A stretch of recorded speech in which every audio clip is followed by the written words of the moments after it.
Okay. I guess we can start. Hi! So I'm here today with my sister Sarah. Hello. And we're here to do an extremely important book review about a great piece of American children's literature. The BABY-SITTE'S Club. One of them. This is Claudia and the Middle School Mystery. This is book number 40 in the main series. I say the main series because there was a bunch of spin-off series that happened as a result of this franchise. So many. We have a little free library up the street, and last week I happened to be looking through it and I saw this in here and got so excited. So I was like, you know what? I'm gonna pick this up just for old time's sake. And it was awesome. Yeah, it was great. I read it too. The actual BABY-SITTE'S Club series was published in the 80s and 90s. It was a series about a group of friends who were all babysitters, and they had a babysitting business going on. Talk about young entrepreneurs. The main series is always from one point of view, or one of the girls' point of view. Yeah, and there's always babysitting, obviously, but then of course they have some sort of personal problem they have to deal with. So I feel like you definitely read more of them than I did. Yeah, at one point I knew the series inside and out, and I've retained surprisingly a lot of that information over the years. Actually, interestingly, the first BABY-SITTE'S Club book I read was actually in French, because we were in French immersion and I needed a French book to read, and one of the books happened to be in my class. So I started reading it, and I was like, wow, this is cool. So then I went and found the English versions in the library. Yeah, I mainly read most of the series in French because I was in French immersion, and we had to read books every day in class. Fun fact, the French-Canadian translations are set in Quebec. Yeah. So I read it mostly in French. I did read some of the English ones. I read some of the mysteries, but I was definitely not as invested. Yeah, in my opinion, the series jumped the shark after number 80 or 88 or whatever it was that Dawn moved back to California permanently. Bullshit. This book that we read is from the perspective of Claudia. Claudia Kishi. Yeah. Who's Japanese American. Yep, she says so. In chapter 2, she's like... No, not even chapter 2. Wait. It's page 2. Wait, let's read the description that they give of her. Literally page 2. Oh my god. I'm Claudia Kishi. I'm 13, and I'm in 8th grade at Stony Brook Middle School. I have long black hair and almond-shaped eyes. And then, in parentheses, I'm Japanese American. Okay. I think they're trying to add diversity to the series. It's probably the best that they would have done at the time. Definitely not the best they could have done. Exactly. In any case, she is a member of the BABY-SITTE'S Club. She is Japanese American. She's very fashionable. Her outfit descriptions are the best part of Claudia books. Yeah. Or any of the books, actually. Yeah, they always mention what Claudia's wearing, and I'm always like, I want that. Even though she's killing this outfit. Yeah, it's this Annie Hall type outfit. Yeah, it's great. In this book, she is having a problem because she's really bad at math normally, and she studies her butt off for this test with the help of her older sister. She gets the test back and she has an A-, but then the teacher accuses her of cheating. Yeah, this book was enraging at the time when I first read this as a 10-year-old, and it's even more enraging now when I read this. Well, I don't work with 13-year-olds yet, but I do work a lot with kids, and I don't know, it's just this teacher's conduct is abhorrent. Despicable. Terrible. 10 out of 10 would fire him. Yeah. So she and her friends are trying to figure out how to prove that she didn't cheat, basically. Yeah, it's funny that the title is Claudia and the Middle School Mystery, but they pretty much know from the very beginning who was cheating off of her test. It's more like them trying to figure out a way to prove that this bitch did it. Yeah. This one right here. This chick grew up to vote for Donald Trump. Yeah. That's basically what this book is about. So basically every book in this series, chapter 2 is always devoted to describing all of the main characters. So there's 7 of them. I'm pretty sure at least one of my journals in middle school, I described all of my friends in a similar fashion. Yeah, I think I tried to do that too, and then I gave up on journaling entirely, so clearly it didn't work. But anyway, so we already talked about Claudia. Claudia struggles in school. She's very into visual arts, and her parents are very strict, and she has to hide her junk food around her bedroom because her parents are healthy. Yeah. I thought that was so funny, actually, that she has, like, all this candy just, like, hidden in random spots. It's Yeah. so cute. I love Claudia. I think she's my second favorite babysitter. Yeah, she was my favorite because I was also bad at math, so I was like, girl, you know me. Okay, first of all, Christy, club president. She's a tomboy. Her mom married a millionaire, literally, and she lives in a mansion. Marianne, who's kind of a bitch in this book, but she's known for being sensitive, and her strict dad. Dawn. Surfer gal. Yeah, she's from California. And then you have Mallory and Jesse, who are the junior officers. They're in grade 6. They're not in the story as much except at club meetings. And Stacy. Oh yeah, Stacy. Stacy is from New York and she has diabetes. That's pretty much her main. Yeah, but in this story, she's mainly just Claudia's friend and she's the moral support. Emotional support, yeah. My favorite character in this story besides Claudia was definitely Dawn. Because Dawn fucking goes hard. Dawn gives 0 fucks in this book. Like Dawn's just like, you know, the best way to figure out that Marsha, this white bitch, cheated. Shauna. Oh, whatever. And she's just like, you know what? We should just break into Shauna's locker and find some evidence that she cheated. And everyone's like, holy crap! And Dawn's just like... She's like, just saying. Dawn actually does do what she said she would. And she and Claudia, with the help of Stacy... Stacy's a decoy. Yeah. They search the locker and they do find evidence. So she was my favorite besides Claudia in the story. Dawn was my favorite character in the whole series. There were so many books where she just like... was so unapologetically who she was. Yeah, exactly. One character that pissed me off in this book, besides fucking Shauna / Marsha, was Mary Ann. Oh my god. Mary Ann was a bitch in this book. It's funny because I don't remember her being like that in the series, but I don't know, maybe it was just this particular ghostwriter who wrote her that way. But there's like... This one part, Claudia's like, oh man, I got such a good grade on my test, but my teacher thinks I cheated, and fucking Marianne, she's just like, you know, Claudia, if you told us that you cheated, we'd still like you. I'm like, what the... Wait, I'm looking for the quote right now. What the hell? And she, like, won't let it go, and then she fucking starts crying, and then Claudia, like, apologizes to her, which is just fucked. Yeah, and basically after Marianne says that, Christy's basically like... What the fuck, Marianne? Like, obviously not in those words, but that's, like, the general sentiment. Yeah. And then Marianne pulls the white woman tears card. Christy just, like, shuts it down. She's like, okay, enough of that. And then they get back to business.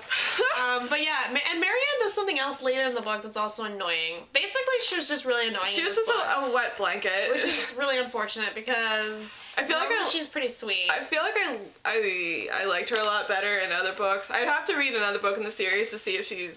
as much of a bitch. Yeah.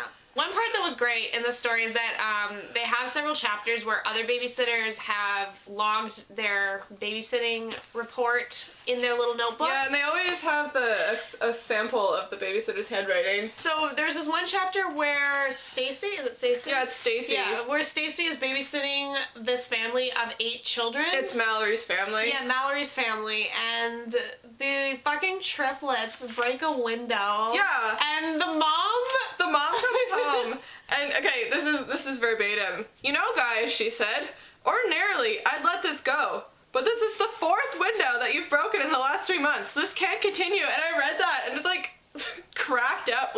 She would normally let it go. Like, this is why you have 4 broken windows. Oh my god. But yeah, that was a whole saga in the story as well. That was like the subplot going on. Yeah, I mean, it was like vaguely related in that the triplets just refused to say who broke the window. It's just in there because they have to include some babysitting. Yeah, it was funny. There actually was a chapter where Claudia was babysitting, and yet there isn't much talk about what she did while she was babysitting. It's like all what Mallory was doing, babysitting with her. Yeah. Social justice time. Yay! Let me tell you, reading it now, I had some thoughts. Same. So we're gonna get into that. You had the same thoughts? Yeah. Without even talking about it first. Yeah, it was kind of funny. Jessie, one of the junior officers in the club, she's the token African-American character, which I think was an unfortunate trope in media of the time. Yeah.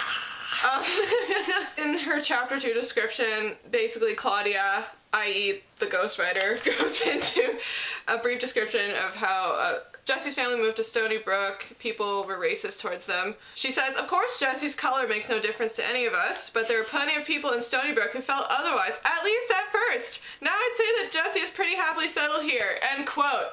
Racism is over, apparently, according racism is not over, because let me tell you, there's so much in this book that I'm just like, oh. Just like to put a footnote on this whole Jessie thing. I mean, this is like a recurring description that happens through the series. I think it was very well intentioned, but I would say it's probably not very realistic of black families living in mostly white communities. Yeah. I mean, obviously we wouldn't know that firsthand, but yeah. just judging by stuff I've read. Yeah, so the whole cheating plot in general, though, like reading it now, there's so much that you can read into it in terms of race, which I don't think was the author's intention whatsoever. But basically, what we both discovered as we were reading this was that Claudia, when she first gets called up to the teacher's desk because the teacher thinks that one of these people cheated, he shows Claudia the question that she got wrong, and she said, oh, I understand why I got it wrong. I did this, this, this, and this wrong, right? And he's like,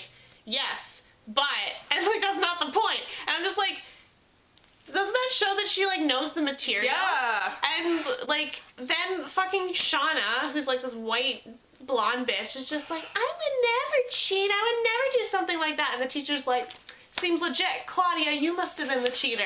Rule number 1 of working with groups of kids. If a kid says, I didn't do anything, it means that they most definitely did something. He's a teacher that was filling in for their actual teachers, so, like, he doesn't know either of them well, but yet he sided with the white student. So that is a very interesting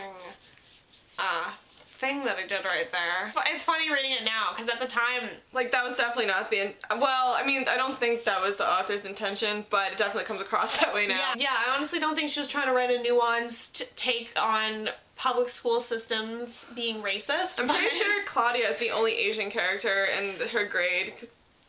Maybe. I mean, I don't know if they ever explicitly say that she's the only one, but she's the only one who gets a name, so she's as good as the only one. Yeah. I was totally crushed for Claudia, like, when she goes down to dinner with her parents after her parents have gotten the phone call from the principal. She's like, I didn't cheat, I swear, blah, blah, blah. And then I think it's her father who says to her, he's like, we'd like to believe you, Claudia. And then it's like, what? They don't even think their own daughter is smart enough to get an A- on a math test? Like, that's just heartbreaking. And they only believe her after Janine, her sister. Janine is like, wait, like, Claudia knew all this material because I helped her with it. And then they're like, oh, okay. It's fine.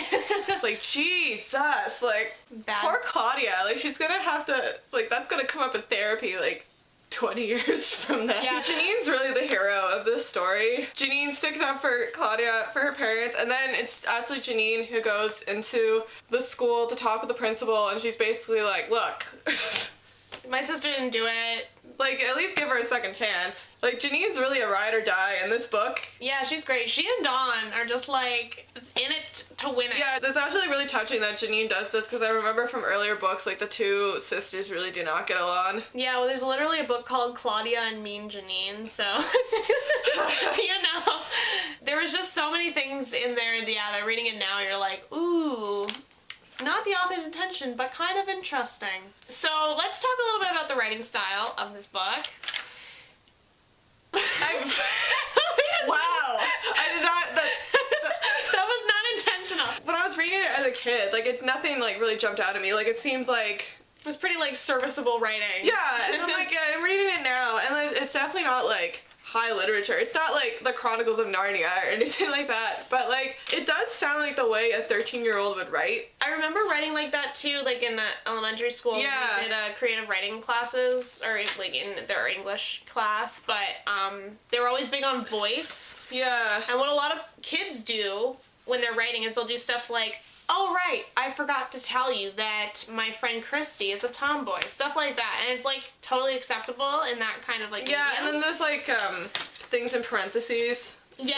Too. Like, I just opened to this random page just now, and it said, after that, Christy and her family moved across town into Watson's mansion. And then in parentheses, yes, it really is a mansion. Yeah, it's just like, it's just so cute, like the personality that's in the writing. Claudia's just like so nice when she's talking about her friends. I know, she's just like, I love all my friends. She's like, they're all so pretty, and they're all so smart, and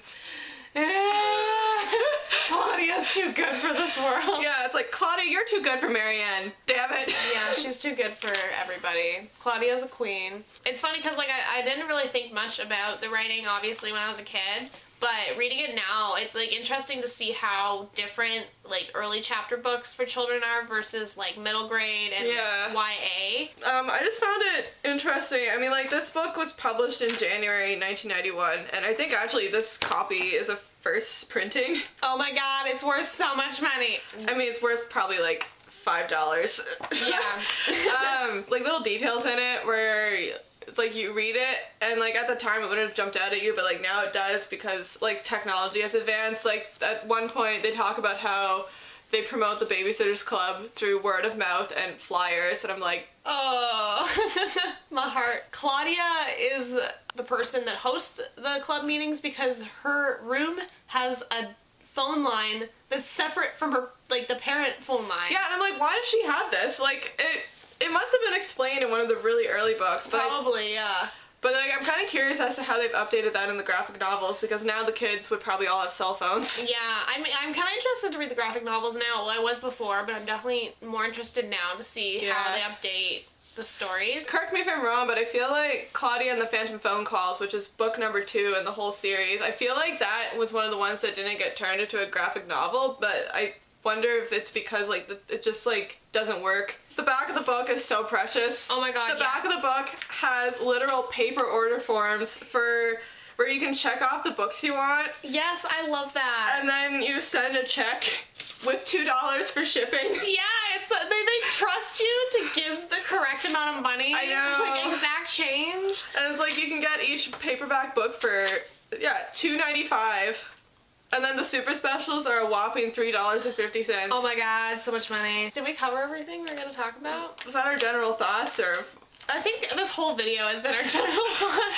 How did you feel upon reading this, besides, like, getting enraged at the... Those racism.